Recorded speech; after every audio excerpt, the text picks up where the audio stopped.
Two new forms.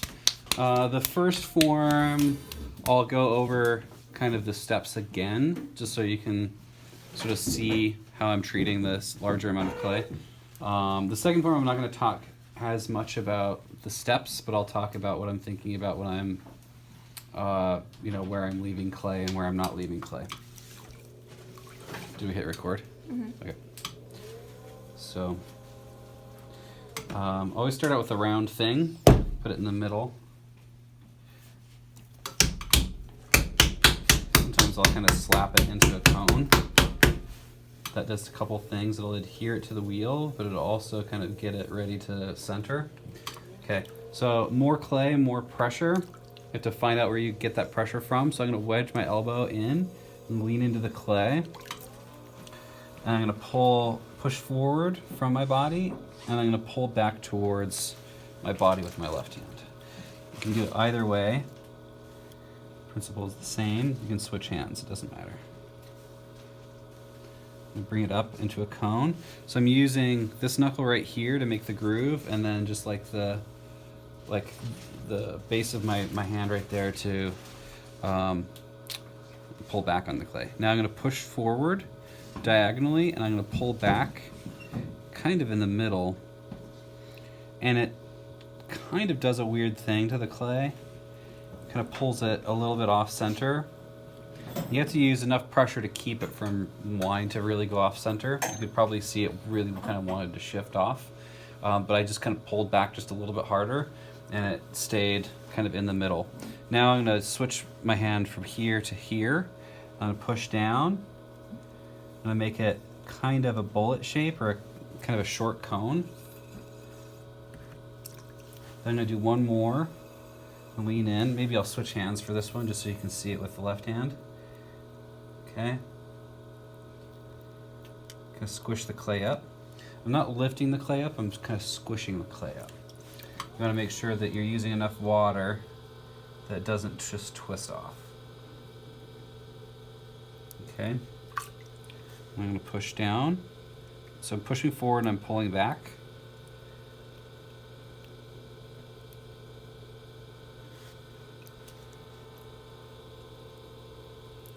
Okay.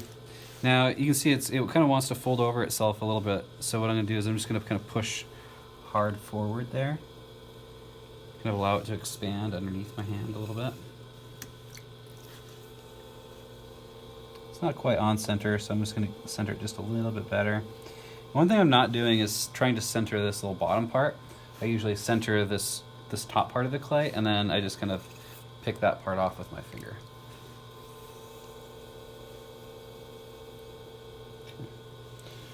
So I'm going to make a pitcher. Fairly compact piece of clay. I'm not super wide. Depending on the shape of the pitcher that you're looking for, some people like really big, wide pitchers. I'm going to just kind of make a tall, narrow pitcher. I find that they're easier to use, easier to pour from. They feel lighter. You can see I have both hands on the inside pushing down. Okay. Stop the wheel and measure.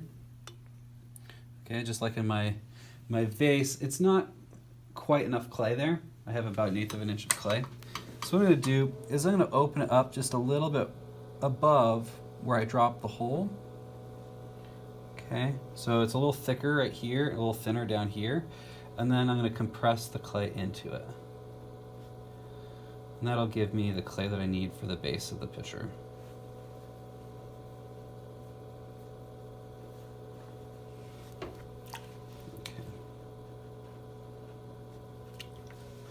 Okay, so now I have all this clay. You can see that it's not quite centered. That's okay. When we do the volcano, that's when we can recenter it. I'm gonna get my knuckle, like either use your left knuckle and your right hand's pulling back, or your right knuckle and your left hand's pulling back. Either way, I'm gonna push in just a little bit to kind of create this groove. I'm gonna kind of lift that clay up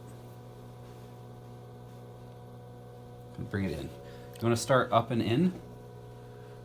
When you're starting these things, if it's not going this direction when you start, it's just going to want to keep going out. If it starts way out here, it's going to just go out. It's really hard to get it to go in. Not impossible, but it's much more difficult. Okay, so I'm gonna push forward, I'm gonna pull back. Using more clay, you need to have more force on the clay. Okay, I'm gonna leave kind of about a ½ inch thickness of clay up at the rim. I need something that I can use to pull a spout from. If you don't leave any clay up there, so I just kind of stopped about ½ an inch from the top. If you don't leave any clay up there, then you're not gonna have anything to pull a spout. You can add a spout. I just prefer to pull mine into the clay. So this hand is pulling back, this hand is pushing forward. I'm gonna push down with my middle finger on the outside, and I'm gonna push that clay. I kind of turn my hand under and push that clay under so I get this bump. Okay, the bump is where my inside finger is, and the outside finger just kind of lifts the bump up, okay? Grab onto it. As you go up, I'm gonna lean into the clay a little bit. Okay, now I take my thumb from my inside hand and put it in my outside hand for stability. Okay. Water on the clay. One more groove.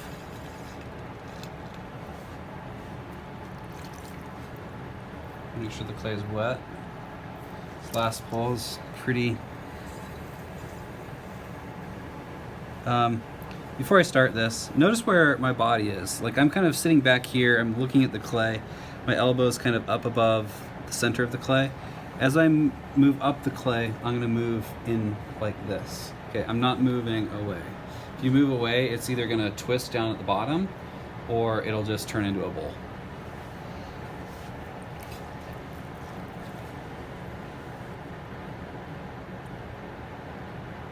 Okay, so each pull is kind of making it a little bit more narrow.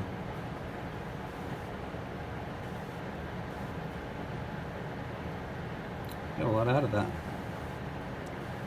So this is clay just right out of the bag. You can actually get kind of a pretty tall, thin cylinder out of the clay right out of the bag. It's more difficult to center because it's stiff clay, but you can pull a pretty tall thing. So this is what I call my standard pitcher. It holds about 1.5 liters. I typically do 3-pound pitchers. I'm thinking about maybe doing a 5-pound pitcher, like just a ginormous pitcher. Or I'll do like a small pitcher, like a creamer out of 1 pound of clay. Like a syrup pitcher or something like that. Okay, I'm gonna compress the walls so I have my rib on the inside and rib on the outside. So I'm not shaping, I'm not trying to shape right now. Sometimes you get a little bit of shape, but I'm not trying to shape right now. I'm not going all the way up to the top with the inside rib either. I'll stop here and then this outside rib will go up because I don't want to compress that thickness out.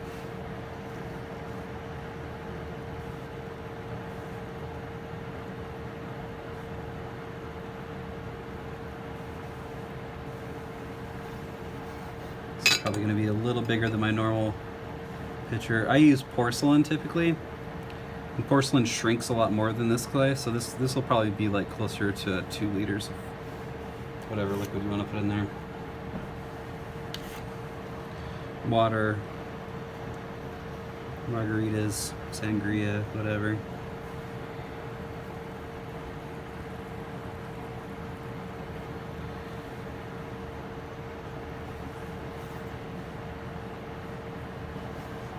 Only if you're old enough to drink those last 2.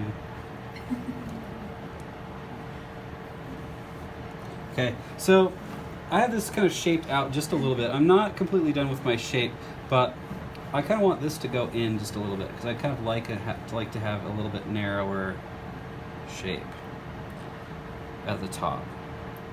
I kind of want my handle to kind of come and react to that a little bit. So I'm just going to bring that in just a little bit. Now I'll do some shaping. I like to have my belly at about 1/3 of the way up. And then have this secondary curve in.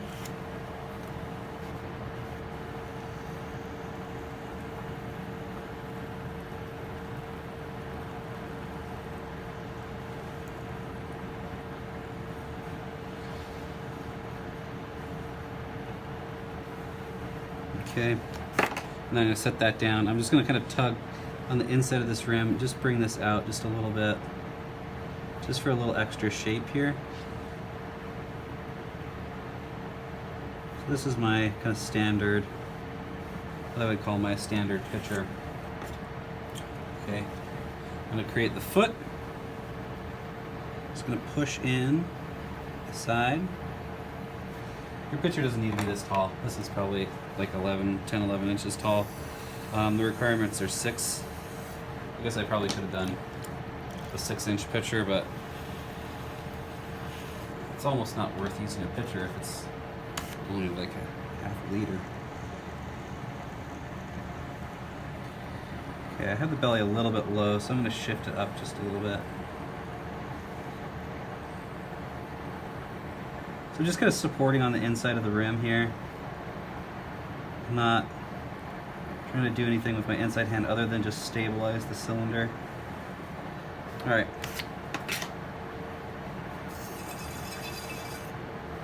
I do all of that before I do the spout. Okay. Now I'm going to do the spout. Okay. With this wheel, I can put it into neutral and then it'll kind of go both directions. If it's forward, it kind of resists going one direction, it'll go the other one. If I put it in neutral, I can kind of spin it back and forth. You don't need to spin it back and forth, but I find it kind of handy. I'm going to wet this area over here. You notice I'm on the opposite side of the clay from me. I'm not working over here, I'm over here. The reason I'm working over here is because that's the shape of my fingers. Okay? This curve right here is the same as this curve right here. And then my thumb kind of fits on the inside of the curve there. Okay, so now what I'm going to do is I'm going to pull and I'm going to squeeze, but I don't want to pinch really hard. If I pinch really hard, I'm going to pinch the clay right off of the edge here, and then I have to add some clay and it'll just kind of look a little bit messy. I'm just going to kind of grab, and it's almost like pulling a handle. It's quick pulls. Okay, and if you can, move your wheel back and forth. Kind of pull that spout up. And I forgot one tool that's really important for this. That is a chamois. Can you grab me a chamois right behind you, please? Thank you. Okay, leave that in there for a minute. Okay, so I pulled this up, and you can see I got a good amount of height out of that. And the lip is really sharp, but there's still a good amount of thickness in here. That's because I started out with a good amount of thickness in the rim. I was able to pull that much clay up. I'm just trying to keep my fingers about the same distance apart. Now I'm going to go back and forth like this. And, oh, the chamois hasn't hydrated yet. It's a stubborn chamois. We got a nice soft chamois for this.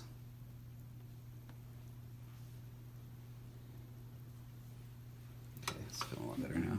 Okay, so now what I'm going to do is I'm just going to kind of drape the chamois over the rim. Okay, I'm going to get it going really slow. I'm going to drape the chamois over the rim. I'm just going to kind of let it ride on the surface. Okay, I get to the rim. Oop, I wasn't pushing down hard enough. I kind of let it. There we go.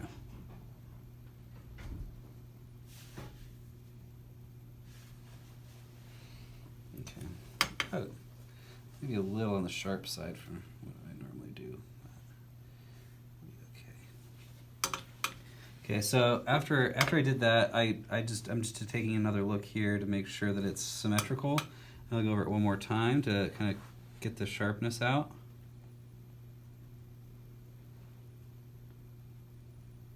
Okay.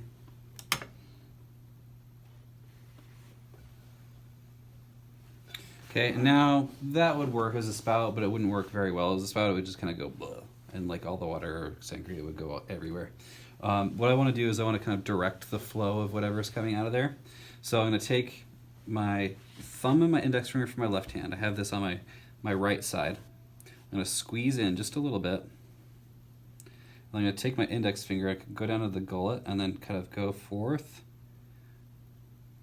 and just kind of wiggle your finger and pull that out, and sometimes I'll kind of come back in and push that in just a little bit. So now that'll kind of guide whatever liquid you have in there out of it. And you want to make sure that this angle right as it leaves there is 45 degrees. And that will, as you pull it back, it'll cut off the stream of liquid. So that pitcher is done.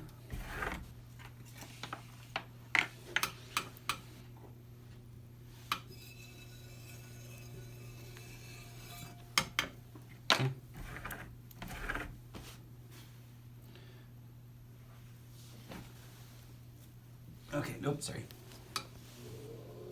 Now for a bottle. Can you stop it and start another?